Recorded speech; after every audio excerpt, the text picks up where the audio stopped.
God damn it. Hold on. We can do it again. You can do it again? All right. Let me put my hairpiece on. Oh, Not my hairpiece. It sounds like I'm putting a wig on.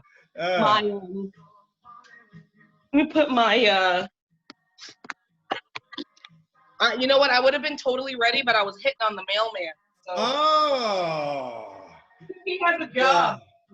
Wow. Did you tell him it's your special day that he needed to deliver? My friend brought me a cake, and I think since he's out in the world and he's going everywhere, I gave him a piece of cake. You gave who? The mailman? The mailman. Oh, wow. Yeah. Wow, you delivered. Just in case he wasn't sure if I was checking him out. Now he's got some definite, Yeah.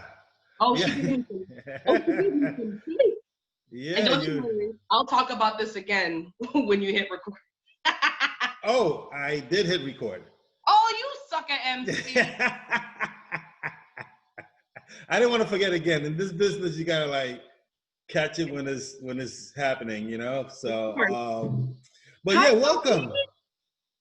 How are you? I'm good.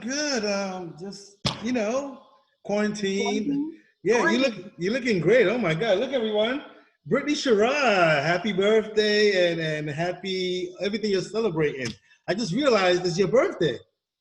Well, it's my sobriety birthday. Sobriety birthday. Okay, no, that's great. That's great. It's a little different, but I like it, and it's funny because I'm a twin. So this is like the first time I ever got to have a birthday and not share it with somebody. Oh wow! Oh. That's what's up. Oh, you feeling good about this? I mean, Yeah, finally got my own little birthday something. Yeah. 34 years of having a twin. It's like, it's cool having my own. Wow. Hey, has she been around? Have we seen her? I mean, I don't remember your sister. We're fraternal. We look alike, but we don't look alike. We don't look like twins. Right, okay. So, I'm hot from hitting on the mailman. Did he show you his package? He gave me a few today. One of them says, "Do not bend." Oh, wow. That's words to live by. That's gotta come in. Yeah, I'd say so. Yeah, I mean, I don't have to say it because I don't have that kind of equipment, but I think for you guys, that's good advice. Do not bend. Yeah, guys, take heed. Take heed. That's our first nugget for the evening. So yeah, I like. You know what's funny? I was gonna leave my mask on. Mm-hmm. Oh. I was gonna put my mask on, but then I was like, "That's silly." And I see that you have yours half on. Yeah, I kind of hide some of my grays. That's number one reason. Yeah, I like wearing mine when my beard is really growing out crazy. Yeah.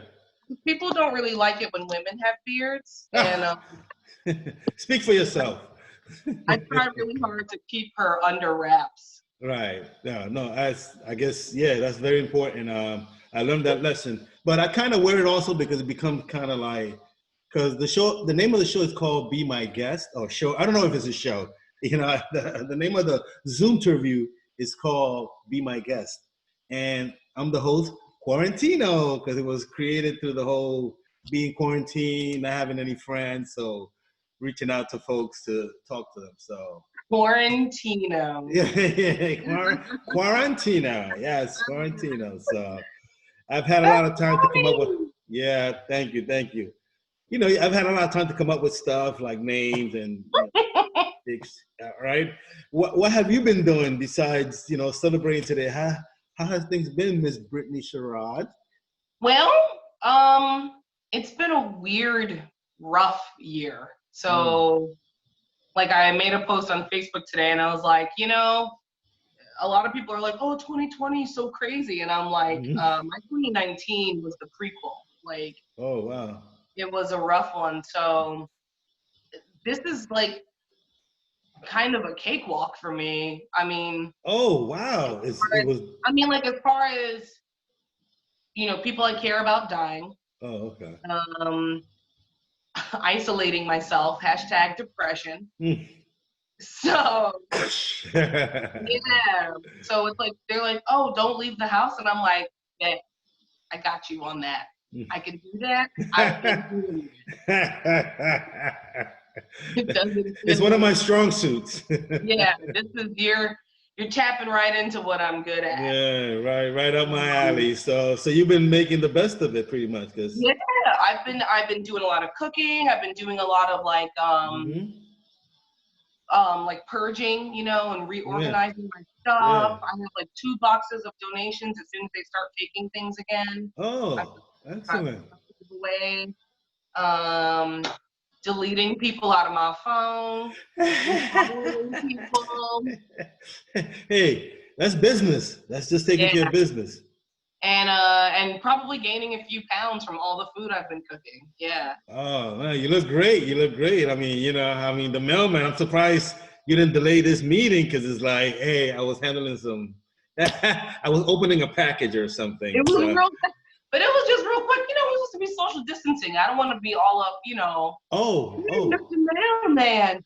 But the other day, he's nice. And the other day, I caught myself like staring out the window at him, like, oh, mailman. How does it look? Why does he make your heart pity patter?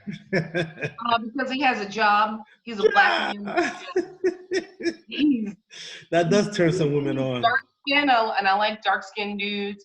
And I see him like with his headphones in, like bopping and like. Oh, okay. He seemed like a nice dude, but also like I've never had a conversation with him. He's the mailman. Yeah. So, but Yeah. Let's see how he feels about me after he eats my cake. Already? I mean, yeah. Oh, I'm sorry. They say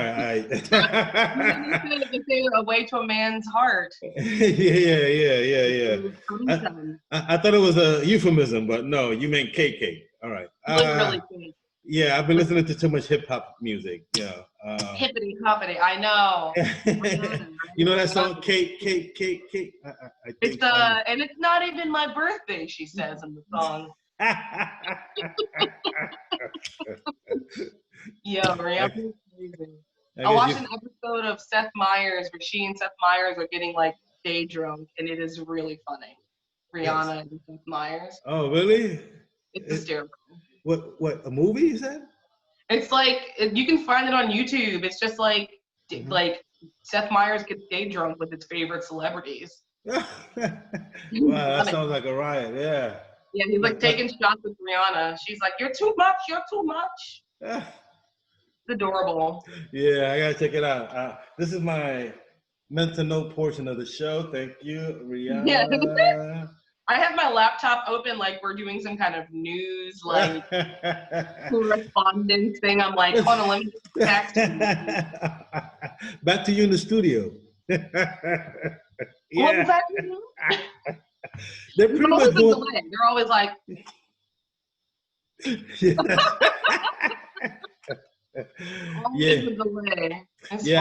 I watch them a lot. For some reason, I watch the news more than watch like any kind of stand-up or anything because they give me the material without wanting to, and I'm like, thank you, Mr. President. Thank you. News and giving you material. I'm tripping out because I feel like all the news anchors are doing news from their house now. Do you watch New York 1? Don't have cable, but it's just channel. I mean, I guess it's channel 1. Okay. Yeah, maybe you have to have cable to get channel 1. I think. I think so because that's like the local cable channel. That's like What's your number 1 station? Is your first station channel 3? I pretty much just get my news off of like the interwebs. Yeah, the web news, Yahoo. Well, anyone who watches this and watches New York 1, there is this black anchor. Look, I'm glad I have my laptop open. New York 1. We're gonna name names. Yes. I'm gonna name names because this guy looks like he looks like he did the skin bleaching. And I don't know if it's because he's not doing because like someone in the studio is not doing his makeup for him anymore. And on when they get to the station, it's some white lady who's like, they just use the same brown for all the black people on the show. No. Now that he's doing news from his house, he looks like the little kid, Louis Dudley. So y'all, if you're watching this and you watch New York 1, tell me if you think Louis Dudley has been skin bleaching during the quarantine. He just hasn't had, he hasn't gotten any sun or something. I don't know, but he looks like a different black man. Wow.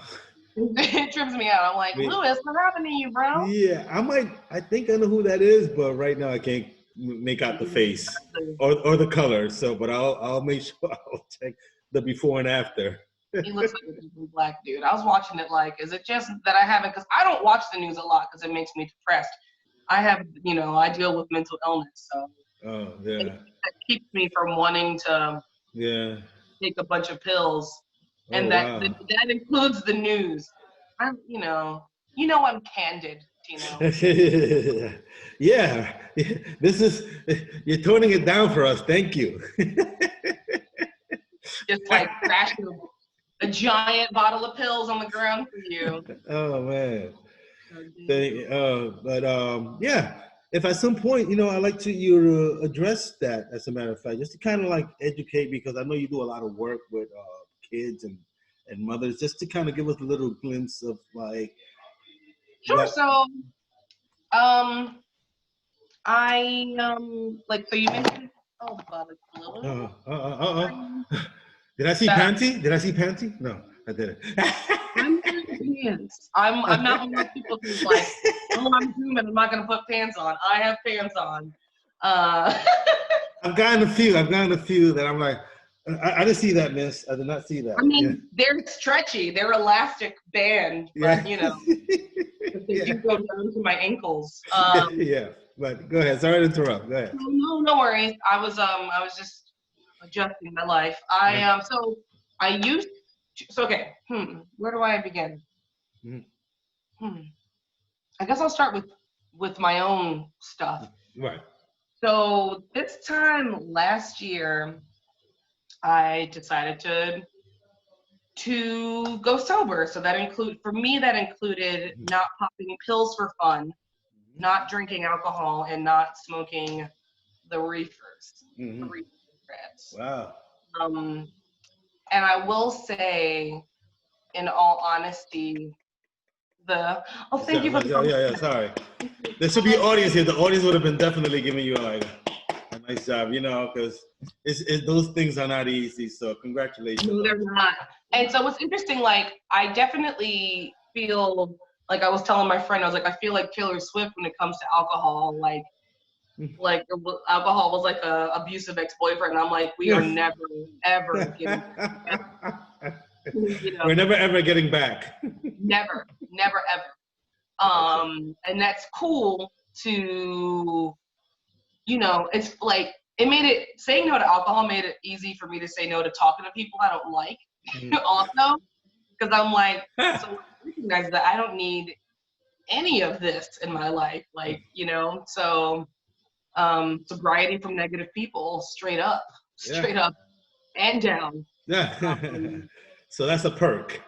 So tis a perk. I think the major perk is just like being aware. I heard David Banner, because David Banner is also sober, and I heard him say that he didn't even know he was depressed until he went sober. So I think that really brings to light that you are just so confronted with your own stuff when you don't have a way to, mask it or chill out for a little while. And I used to always wonder why my sober friends are always meditating. And I'm like, they need to chill out. They need to think about waterfalls and things. I know. They're killing my buzz, right? Yeah, exactly. Like they just do some like breathing exercises. It's like, all right, now I feel lifted. But so yeah, and I was actually talking to my therapist earlier, and I was telling her how I thought it was cool that my last time drinking was not a bad experience. It was actually really fun. Like I was hanging out with a buddy. We were like sitting on the stoop in Brooklyn, like just chilling, listening to music and drinking some IPAs or whatever, you know, just, you know, he's white. But just, but just like enjoying ourselves. And so it was cool because I've had a lot of bad experiences with alcohol. Okay. So I thought it was interesting that the last experience I had wasn't a negative one, and it was just something that I had come to terms with. I was like, I don't want to do this anymore. Right. You ended on a high note. Yeah, which is kind of ironic. I don't want to say it because I don't want to like mess around with this stuff. It's funny. It's funny. Yeah, but you have to get it. You have to do that. Yeah, oh my God. I thought I needed laughter before I went sober, I actually haven't done a lot of stand-up in this first year because I just kind of wanted to get a handle on everything. And I realized that I really do love doing stand-up. I love making people laugh. I love entertaining and informing people. And it's nice to be sober and know that about myself, because I think I always thought that maybe I was just doing stand-up because, you know, when I'm drunk, I have no filter. But turns out I wasn't born with one. Okay, so you were blaming the alcohol. Yeah, I was blaming it on the juice got me feeling loose, but no, that wasn't it. That wasn't it. Well, that's good that you were able to find that, because, you know, now you can rework things and know what it takes to kind of find, you know, knowing who you are without needing any kind of, like, I don't need the help. I speak my mind anyway, so. I know. Like, I thought I needed to be drunk to hit on the mailman, but I was gonna make that example, but I'm like, one way or another. And usually when I was drunk, I wasn't hitting on men with jobs. So. Oh wow. What were they? What were the type of men? Was it just? Huh? I said, you lost your shot. Story of my life. No. I'm glad you were able to turn it around at the expense of missing out. You know what I mean? Because look, I mean, my God. Anyway, yeah. Like, let's refocus here. Refocus. Yeah. Refocus. So the week before I stopped drinking, I had a panic attack on the subway. If anyone has ever been to Jamaica Center, just imagine laying on the ground at Jamaica Center. Isn't that chaos? Yeah. That's like Queens Grand Central Station. Yeah. It's like, it's so. Wow. I went down there. I took the train the other day for the first time in like 2 months, and 2 months. Holy crap! Jesus, quarantine is bonkers. Wait, was this recently? I took this. No, my last panic attack was in March sometime. Okay. But a year ago, in May.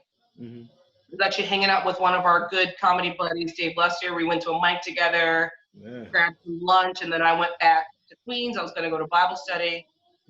And on my way to Bible study, I just started freaking out, like just. Wow. And I'm just trying to get above ground because I thought maybe I was having like claustrophobia. Something. Yeah. But mind you, this now, like, so this woman saw me. She calls 911. The EMTs come down. So this is now my third or maybe fourth time having to have to go to the ER because of panic attacks. So that had a lot to do with why I went sober, because I was like, I just need to get a handle on what my body's doing. And I recognize that, like, taking in these chemicals and, you know, I'm not buying my weed from a pharmacist. I'm buying it from some dude in a hoodie who may or may not have teeth. We don't even talk long enough, you know? So I don't know. I don't know what he's putting in my bud. And like all this stuff. So, he's no middleman. Yeah. So I was like, let me just let me just cut it out so I can learn what my body is trying to tell me. Because obviously it had something to say, and now it's shouting at me from the inside out. So when I still, like I went to the hospital, but then I think I smoked maybe one more time after that, and then I drank one more time after that. But I just really wanted to deal with that. So my sobriety, in the beginning was that, like, I'm sick of having these panic attacks, and I didn't even really know, like David Banner said, I didn't know how bad my depression was until I went. Till it was happening. There was so much happening, like so much. So then I didn't realize that because of all the anxiety I was feeling, I was dropping weight like crazy. And it's one of those things where you, like, I used to work in the healthcare field. And that's kind of when I learned that, because this society, we really love saying, oh, you look so good, you're thin, you look so good. And it's like, no, sometimes, like, if I see someone and they've lost a lot of weight, my first thing is, did you mean to do that? Because you never know if this person is losing weight because they have a chronic illness. Right. Like, they might have Crohn's disease, IBS, anxiety, cancer, like, it could be anything. It's not always a diet. So, and I didn't realize how much weight I was losing. I wasn't eating. I wasn't sleeping. It's bad. Wow. Now I sleep. I sleep. I have crazy dreams too, and I remember them. Wow. Like weird. Like I'm used to blacking out to go to sleep. No, wow. And then it was compounded by having nightmares? Yeah, like the first 3 months of me being sober was crazy. It was like, just the whole jonesing and readjusting your body to, like, your body probably was asking for it, right? Oh, big time. And I was eating a lot of candy because I wanted sweet. Like, my body was like, where's all that sugar you used to put in me? So then I gained back all that anxiety weight I lost. And I was like, candy. One too many candies, right? It's like something's always got to give. Something always has to give. But like, even now with the quarantine and like being, everything's changing every day. Like, don't do this, wear the gloves, don't wear the gloves, wear the mask. Maybe you don't need the mask. Maybe it's a fever. Maybe and then it's like, maybe we'll reopen the world, maybe we won't. And with all that anxiety, I was like, I'm so grateful I haven't relapsed just during Corona, not to mention all the other crazy stuff that's happened in my life prior to Corona. Right. But I'm just like, you know what, girl? You didn't relapse. Eat some ice cream. I'm not being hard on myself. I know a lot of people want to come out of this COVID-19 19 pounds lighter, and I'm like, no. No. Give me the ice cream. And now I'm locked in the house. I'm baking for myself.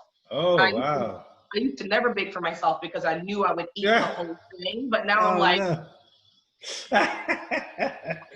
just too soon in it.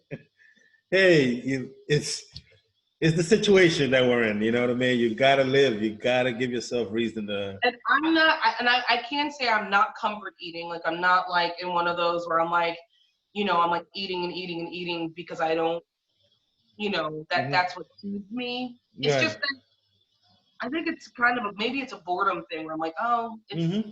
I got nothing going on, and there's cake and food. Yeah, it's like a home routine. It's like, okay, I'm home, and one of the things I like to do is cook. And I cook a lot. I made hummus today.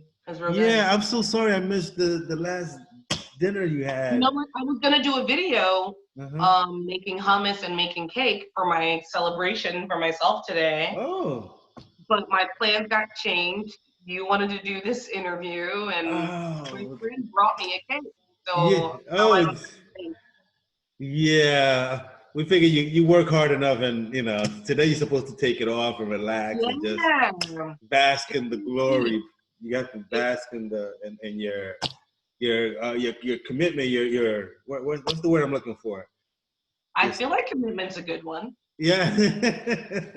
I need a big word. You know, Definitely, this I is 12th grade definitely English. do. People are like a lot of the women at church are like, oh, you don't have a boyfriend, and I'm like, I do, but Yeah. he doesn't have a name. It is sobriety and staying out of trouble. Like, how do I phrase that? Wow.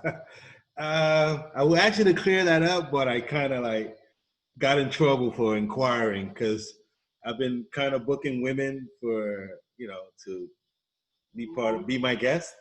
Mm-hmm. And I was getting answers from women like, yeah, you know, like, oh, I'm having discomfort. And, you know, and saying things, you know, saying words that I wasn't aware. So I just, being that I was a comedian, I asked, like, is that another word for like period or something? Like discomfort or like, I just wanted to know because I know women take time to kind of like want to do their hair and stuff like that. And like the answers I was getting, I'm like, discomfort? Like, what kind of discomfort? And Right. yeah. And I like, but to me, thinking like, oh, that got to be like a woman thing. Yeah, you know what I mean? Like my back hurts. You know what I mean? Like, why don't she simplify it? Like whatever it was. Sorry, my sponsor was calling me. Yeah, yeah. Who? My sponsor. Oh, okay. Do you need to take that? That's No, I I'll call him back. I We didn't I. have any. We didn't have anything scheduled, so he'll be all right. Oh, okay. I don't want to affect your money. Sponsor means money, right? No. Oh no, that's my AA sponsor, silly head. Oh no! What happened?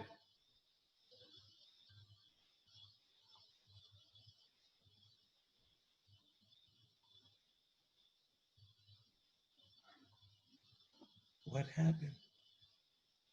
Did we just lose her? Ladies and gentlemen, welcome to the art of showbiz, where you never know what's going to happen. She was a wonderful guest.